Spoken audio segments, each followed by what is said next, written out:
Ora, aconteceu atravessar Jesus em dia de sábado as searas, e os discípulos, ao passar, colhiam espigas. Advertiram-no os fariseus: vê, por que fazem o que não é lícito aos sábados? Mas ele lhes respondeu: nunca lestes o que fez Davi, quando se viu em necessidade e teve fome, ele e os seus companheiros? Como entrou na casa de Deus no tempo do sumo sacerdote Abiatar e comeu os pães da proposição, os quais não é lícito comer, senão só aos sacerdotes, e deu também aos que estavam com ele? E acrescentou: o sábado foi estabelecido por causa do homem, e não o homem por causa do sábado.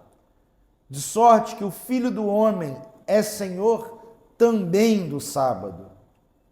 De novo, entrou Jesus na sinagoga, e estava ali um homem que tinha ressequida uma das mãos. E estavam observando a Jesus para ver se o curaria em dia de sábado, a fim de o acusarem.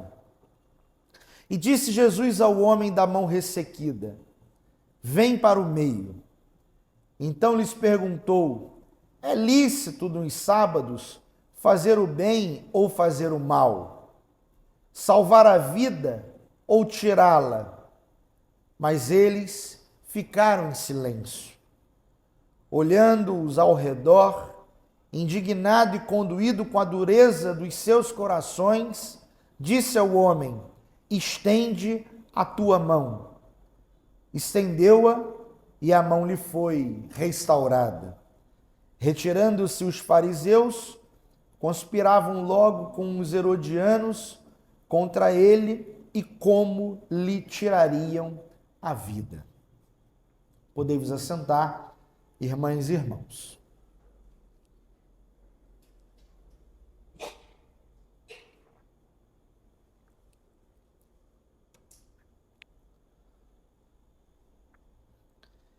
Nosso irmão, pastor Vanderlei, estaria conosco hoje, nesta manhã, mas infelizmente, por motivo de saúde, ele não pôde estar, e nós iremos então substituí-lo como pregador então nesta hora. Rogamos a Deus que abençoe o nosso querido irmão, pastor, para que ele se recupere, e numa outra ocasião ele estará conosco e irá partilhar da palavra de Deus com a igreja.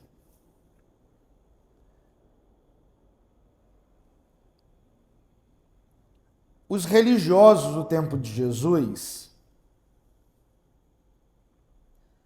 a tradição religiosa no tempo de Jesus, havia transformado os mandamentos, os 10 mandamentos, em 613 preceitos.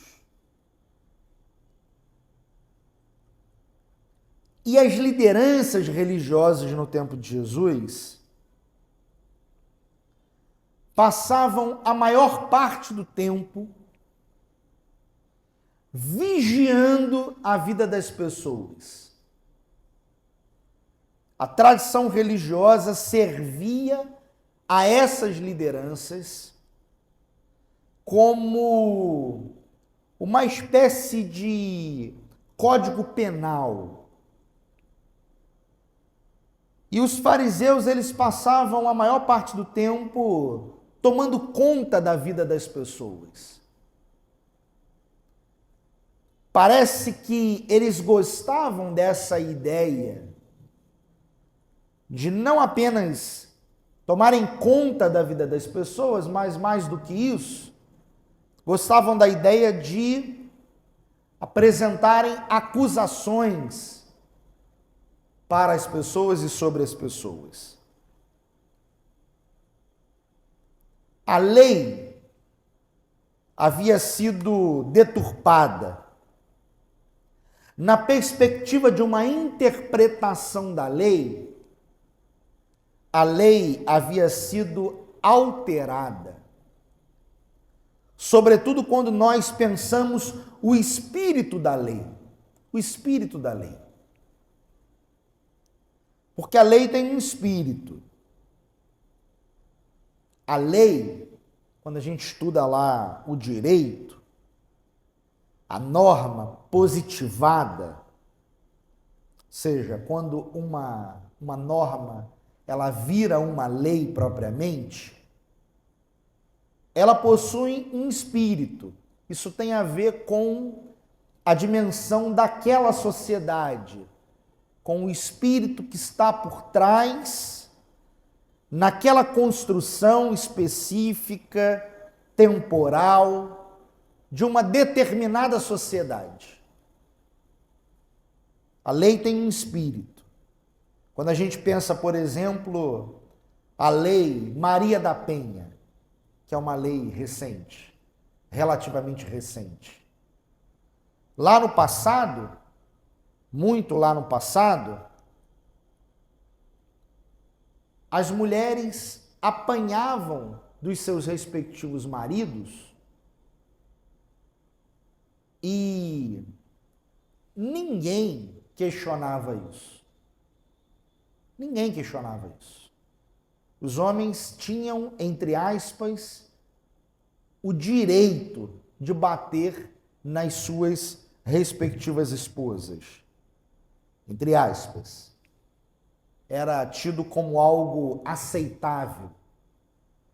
Lá muito no passado mesmo, até mesmo teólogos como João Calvino, está lá na história,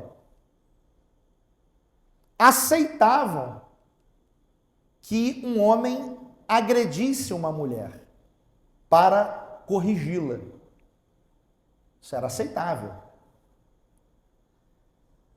Num passado não tão passado assim, as coisas vão se alterando, se alterando, se alterando. E num passado mais recente, aquilo que era considerado algo aceitável, que era um homem agredir uma mulher, bater numa mulher, vai se tornando cada vez menos aceitável, a sociedade vai aceitando cada vez menos isso, e graças a Deus por isso, até que não há mais espaço para outra coisa que não seja a positivação de uma norma. E aí então a sociedade, ela cria a sua norma, ela positiva a sua norma, e aí então a gente tem a criação de uma lei, a Lei Maria da Penha. Então, por trás de uma lei, existe um contexto social que aponta para a criação daquela lei. Quando a gente lê o texto que a gente acabou de ler, a gente também precisa entender isso na perspectiva de uma análise que passa pela história e passa também pelo aspecto sociológico. Aliás, na teologia, e mais do que na teologia, nas ciências da religião, a gente estuda a história social das religiões. Para entender as religiões, a gente precisa entender as dinâmicas sociais e históricas que produzem aquele discurso religioso. Quando a gente olha para o texto que a gente acabou de ler, a gente se depara com uma norma, criação do sábado ou o estabelecimento do sétimo dia como sendo o dia do descanso, o dia onde não se deveria trabalhar. Bom, não sei se você já leu o livro do Gênesis com atenção, mas lá no capítulo 1 e 2 do Gênesis, a gente tem duas narrativas da criação, duas. Uma menor e uma mais detalhada. E uma delas, que é já de uma tradição sacerdotal, ou seja, de uma tradição já pós-exílio. A gente sabe que o povo de Israel se viu num dado momento num exílio. Numa tradição que produz a narrativa da criação, o mundo ele é criado em 6 dias. E no 7º dia Deus descansa. Não é isso? São 6 dias de criação e no 7º dia Deus descansa. Você já parou para se perguntar por que isso é narrado dessa forma? Você já se fez essa pergunta? Porque não faz muito sentido um Deus descansar, né? Você consegue conceber a ideia de um Deus cansado? Puxa, trabalhei durante 6 dias, agora estou cansado aqui, vou descansar, né? Deus que se cansa. Bom, se Deus não fica cansado, e se ele não fica cansado e não precisa descansar, por que a narrativa é apresentada daquela forma? A gente está diante de uma narrativa mitológica. O mito é um gênero de escrita, um gênero literário. Bom, Deus cria o mundo em 6 dias e no 7º ele descansa. Ali há um estabelecimento social. O 7º dia é estabelecido como o dia do descanso. Por que isso acontece? Porque a gente está falando de um texto que é produzido num período onde o povo de Israel havia deixado de estar no exílio. Lá no exílio, o povo era escravo. E o escravo não tem direito a um dia de descanso. Então, como o escravo não tem direito a um dia de descanso, as pessoas não estavam acostumadas a descansar. Então, era preciso estabelecer um dia de descanso. Como é que lá na antiguidade se faz isso? Na narrativa mitológica, a gente então narra a criação do mundo, onde Deus cria o mundo em 6 dias, mas no 7º ele descansa. Para dizer o quê? Que se até Deus descansou, no 7º dia, todos os homens também precisam descansar. Por que a gente está apresentando isso como pano de fundo? Porque por trás do estabelecimento do dia do descanso, existe um espírito, que é a preservação do homem. Então, o sábado, ele é estabelecido por causa do homem, e não o homem por causa do sábado.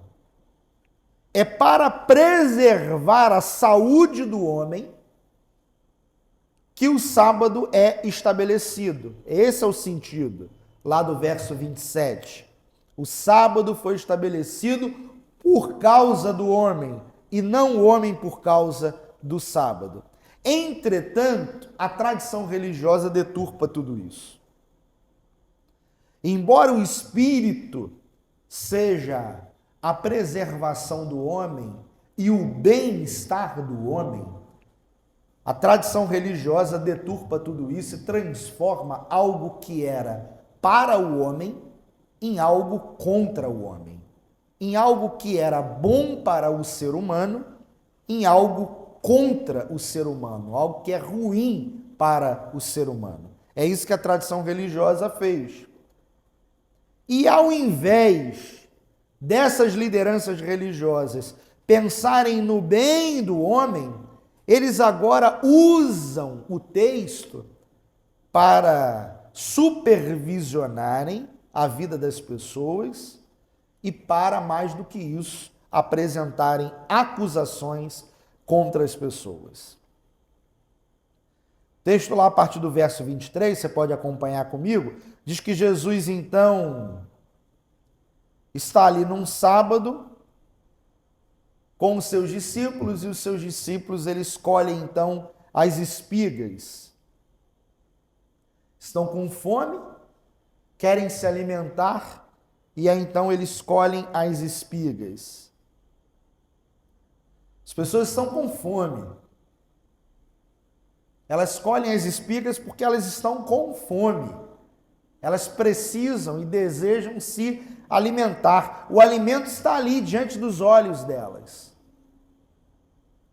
Os religiosos do tempo de Jesus, que não estão preocupados com as pessoas,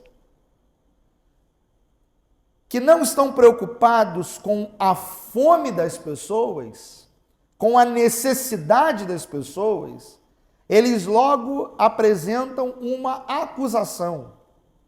Lá no verso 24, porque fazem o que não é lícito aos sábados. E aí Jesus então responde, citando lá um texto do Antigo Testamento, citando a pessoa do rei Davi, e ele então faz uma provocação, porque os pães que eram usados na celebração, eles serviam de alimento para o sacerdote. Então percebam, as pessoas simples não podem ter acesso ao alimento, por conta do privilégio daquelas que estão lá no topo da pirâmide social religiosa. Jesus então faz uma provocação, e a partir dessa provocação é que ele vai dizer então o que está aí no verso 27, o sábado foi estabelecido por causa do homem, e não o homem por conta do sábado, e aí a gente pode mudar essa palavra aí, sábado, por religião, religiosidade ou qualquer outra coisa nesse sentido. Para nós, a pergunta que o texto provoca, para nós, o que é mais importante? As pessoas ou os preceitos religiosos? As pessoas ou a tradição? As pessoas ou conservar algo de um determinado jeito e modo, porque sempre foi feito daquele jeito e daquele modo? O que é mais importante?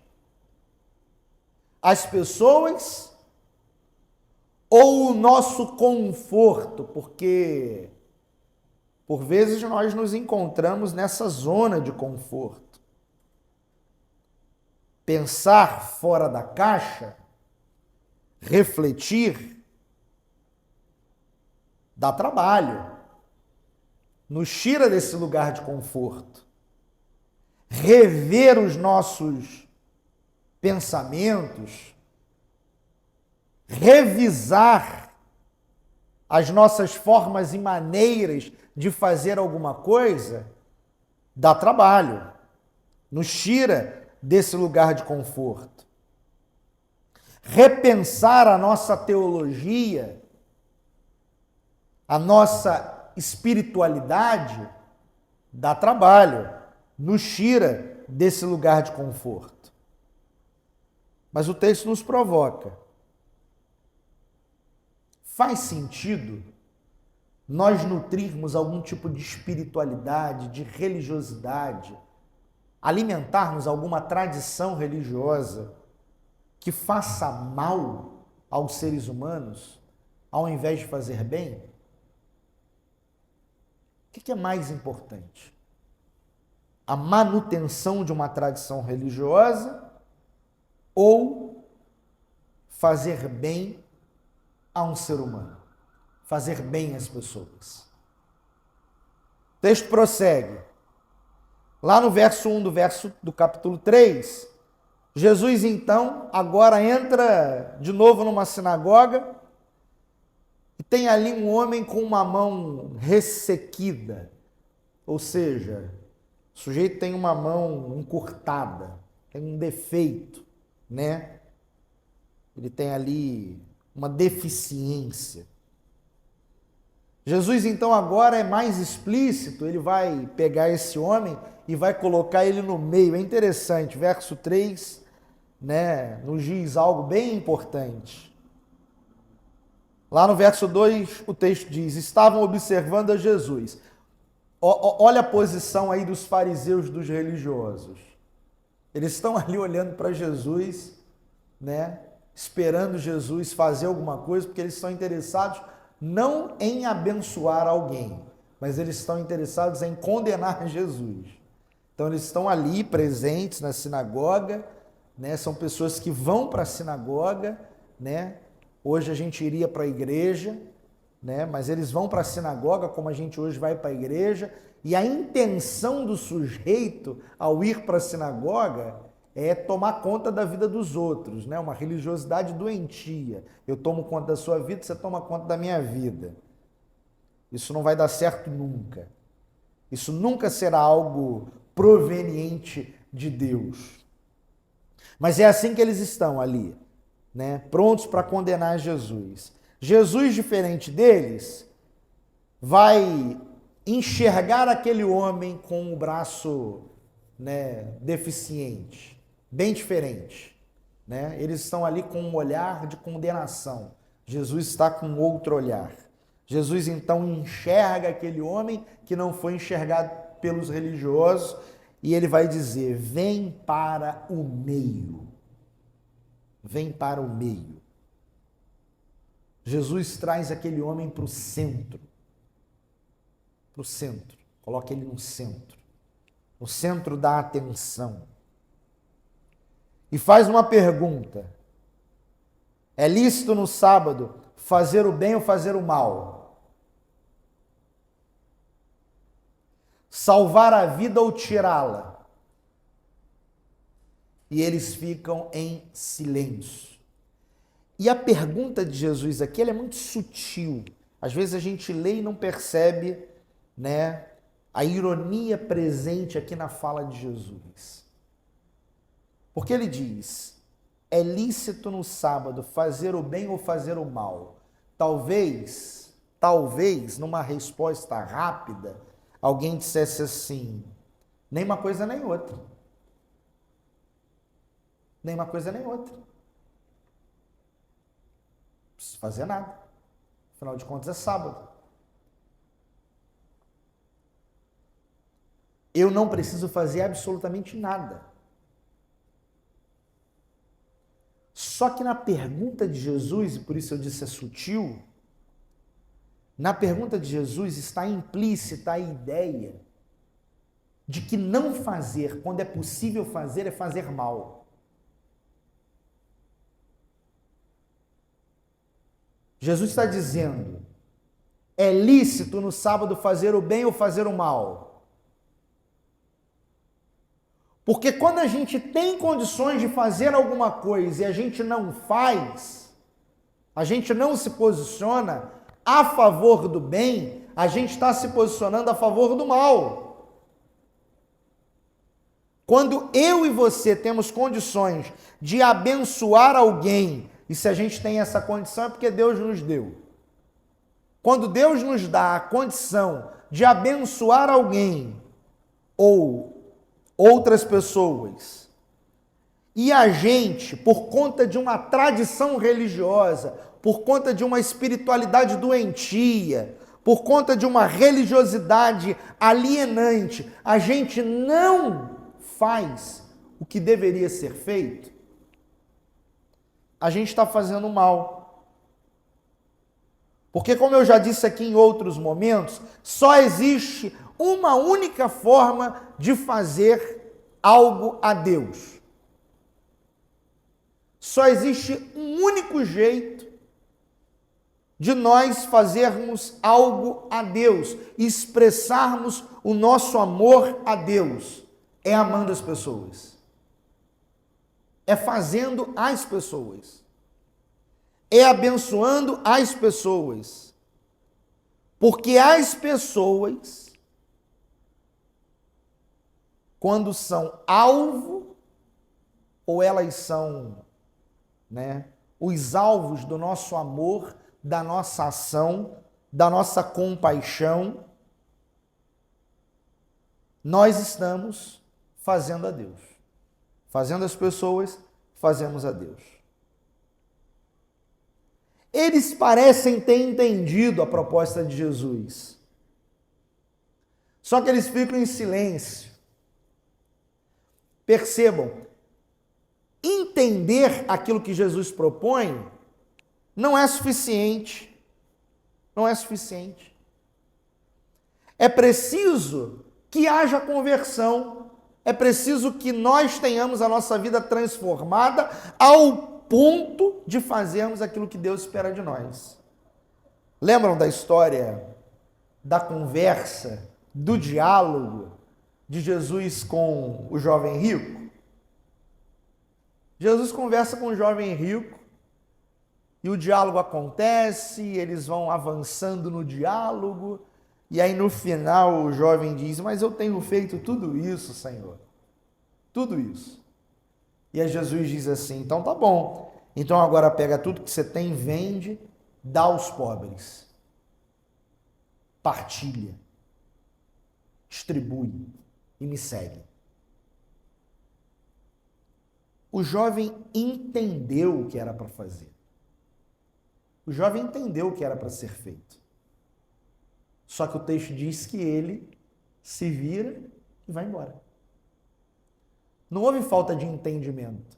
O diálogo não prossegue.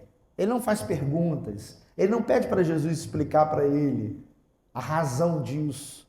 Ele entendeu. Só que ele vai embora. Ele vai embora. Aqui, o que acontece é que eles ficam em silêncio.